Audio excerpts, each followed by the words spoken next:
Right now, as you're watching this, I want you to look around your space. What do you see?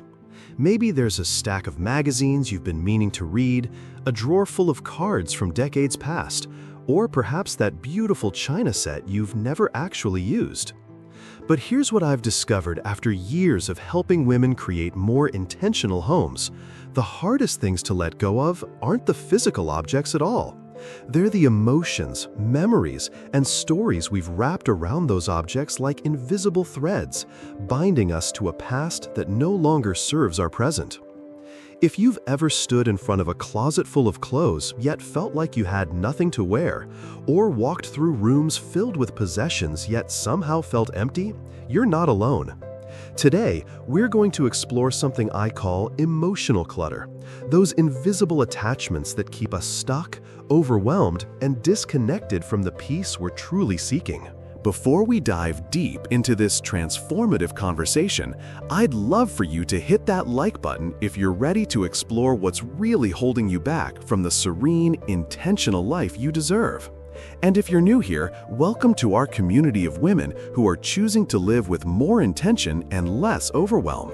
Subscribe and ring that notification bell so you never miss our weekly conversations about creating homes and lives that truly nurture your soul. I'm speaking to you today because I know you're on a journey. You might be in a season of life where you're looking around your home, perhaps the same home you've lived in for decades, and feeling overwhelmed by all the accumulation. Maybe you're preparing for a move, dealing with a major life transition, or simply craving more peace and clarity in your daily environment. You've probably tried decluttering before. You've donated bags of clothing, cleared out kitchen cabinets, and maybe even tackled that dreaded junk drawer. But somehow, the feeling of overwhelm returns. The spaces fill up again. The peace you thought you'd find remains elusive. This happens because we're often addressing the symptoms rather than the root cause. We're moving objects around without acknowledging the emotional weight they carry. We're organizing our belongings without examining why we hold on to them in the first place. Today, I want to validate something important. Your attachment to your possessions isn't weakness or sentimentality run amok. It's deeply human. Every item in your home carries energy, memory, and meaning. The key isn't to become emotionally detached from everything you own, but rather to become intentional about which emotions and memories you choose to carry forward. Section 1. Understanding emotional clutter. Let's start by defining what I mean by emotional clutter.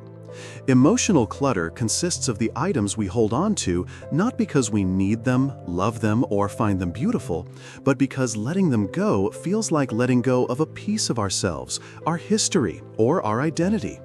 This shows up in countless ways.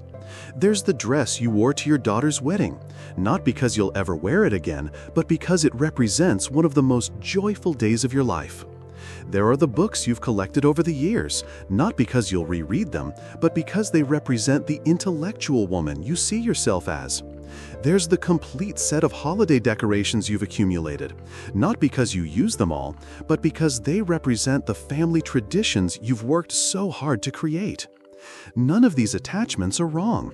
They become problematic only when they begin to weigh us down rather than lift us up, when they create stress rather than joy, when they keep us focused on preserving the past rather than creating space for the present.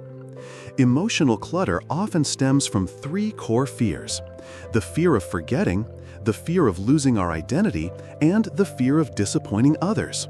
Let's examine each of these with compassion and understanding. The fear of forgetting is perhaps the most common. We hold on to concert tickets, restaurant menus, and vacation souvenirs because we believe that disposing of them means the memories will fade. But here's what I've learned. Memories don't live in objects. They live in our hearts, our stories, and our connections with others. That faded concert ticket isn't preserving your memory of that magical evening. Your joy, your laughter, your sense of being fully alive in that moment, those are preserved within you. The fear of losing our identity often shows up around professional accomplishments, hobbies, and roles we've outgrown. The craft supplies for projects you no longer enjoy, the professional wardrobe from a career you've moved beyond, the exercise equipment for activities your body no longer craves. These items can feel like evidence of who we are, even when they no longer reflect who we're becoming. The fear of disappointing others is equally powerful. We hold on to gifts we've never loved, furniture passed down through generations, and items that others have entrusted to our care. We worry that letting these things go means we're being ungrateful, disrespectful, or careless with others' feelings and histories. Section 2. The hidden costs. Understanding these fears is crucial because emotional clutter exacts a price that extends far beyond the physical space it occupies. When we hold on to items out of obligation, guilt, or fear, we're not just filling our homes, we're depleting our energy, creativity, and capacity for joy. Physical clutter creates what researchers call cortisol elevation, a stress response that keeps our bodies in a constant state of low-level anxiety. But emotional clutter does something even more insidious.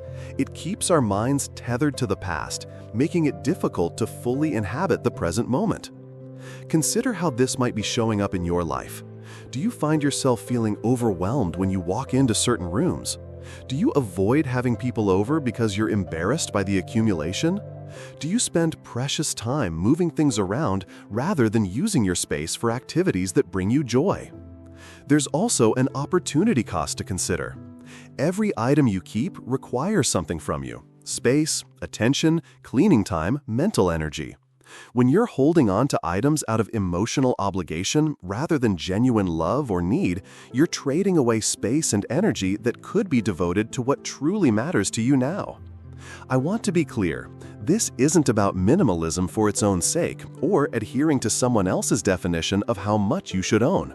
This is about alignment, ensuring that your possessions support the life you want to live rather than anchoring you to a life you've outgrown. I'm curious about your experience with this. Are you recognizing yourself in these patterns? Drop a comment below and let me know which type of emotional clutter resonates most with you: the fear of forgetting, the fear of losing identity, or the fear of disappointing others. Your insights not only help me create better content for you, but also help other women in our community feel less alone in their struggles. And if this conversation is helpful, please share it with a friend who might benefit from these insights too. Section 3. Reframing your relationship with possessions.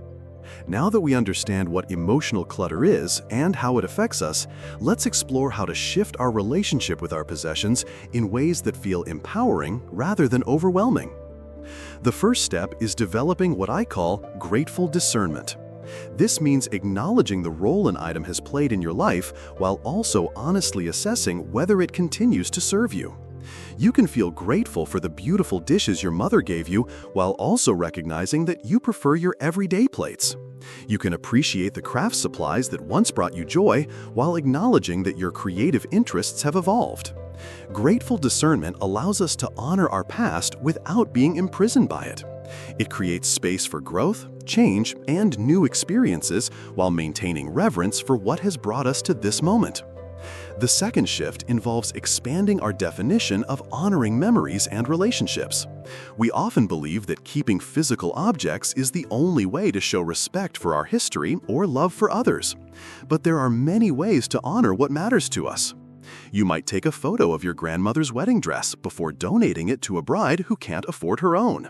You might write a letter about your father's tools before passing them to someone who will use them.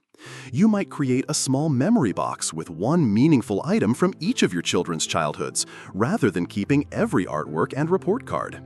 The goal isn't to become someone who doesn't care about the past, but rather to become someone who carries the essence of what matters most while releasing the physical burden of trying to preserve everything.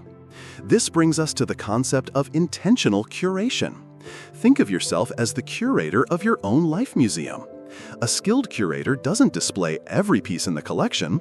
They carefully select items that tell the most important stories, create the most meaningful experiences, and serve the museum's mission. What's the mission of your home? What stories do you want your space to tell? What experiences do you want to create in your daily life?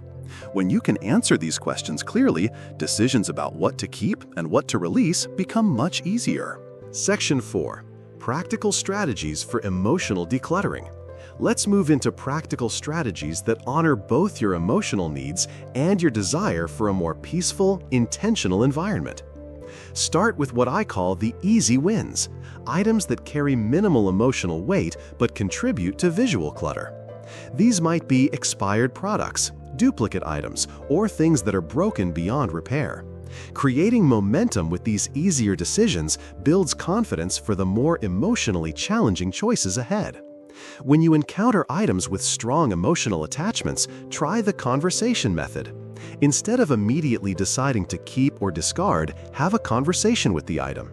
Ask yourself, what are you representing in my life? What are you asking of me? What would it mean to let you go? This isn't about talking to inanimate objects as if they're alive, but rather about getting curious about your internal responses. Often, we'll discover that an item is representing something we can nurture in other ways. For items connected to relationships, consider the relationship test. Ask yourself, would this person want their gift or memory to be a source of stress or guilt in my life? Most people who love us want their presence in our lives to be joyful, not burdensome. When dealing with inherited items, remember that you're not obligated to be the permanent caretaker of other people's possessions. You can honor your family's history while making choices that serve your current life. Consider whether there's a family member who would appreciate inheriting specific items, or whether donating them allows their usefulness to continue. For items connected to past versions of yourself, practice what I call loving acknowledgement. Thank your past self for the interests, goals, and dreams that led to acquiring these items. Acknowledge how they served you in that season of life. Then, with equal kindness, give yourself permission to grow beyond them. One powerful technique is the future self exercise. Imagine yourself 5 years from now, living in the space you're creating today. What would that future self want to be surrounded by? What would support her well-being, creativity, and joy? Sometimes this perspective makes it easier to see which items truly align with who you're becoming. Section 5. Creating new systems. As you release emotional clutter, it's important to create new systems that prevent its accumulation in the future. This isn't about rigid rules, but rather about developing habits that support your intentions. Develop a practice of regular emotional check-ins with your possessions. Perhaps once a season, spend time in different areas of your home and notice what you're drawn to and what you're avoiding. Pay attention to items that consistently create stress or guilt when you encounter them. Create boundaries around new acquisitions.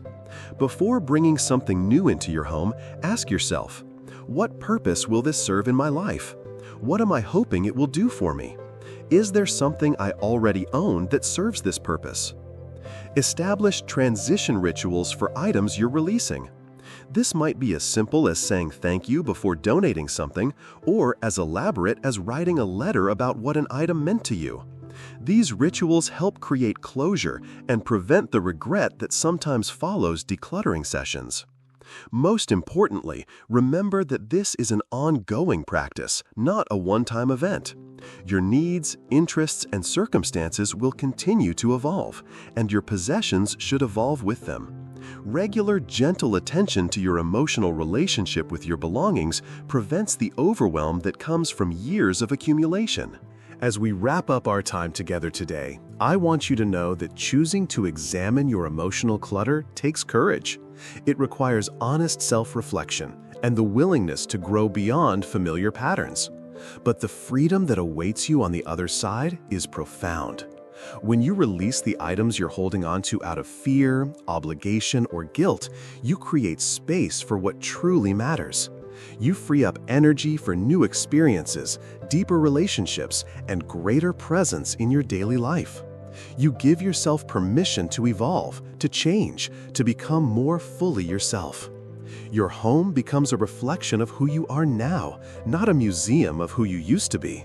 Your possessions become tools that support your current life, rather than anchors that keep you stuck in the past. If today's conversation has resonated with you, I'd love for you to share it with someone who might benefit from these insights. And please leave a comment below sharing one small step you're inspired to take after our conversation today. Your courage in making changes often inspires others to begin their own journey.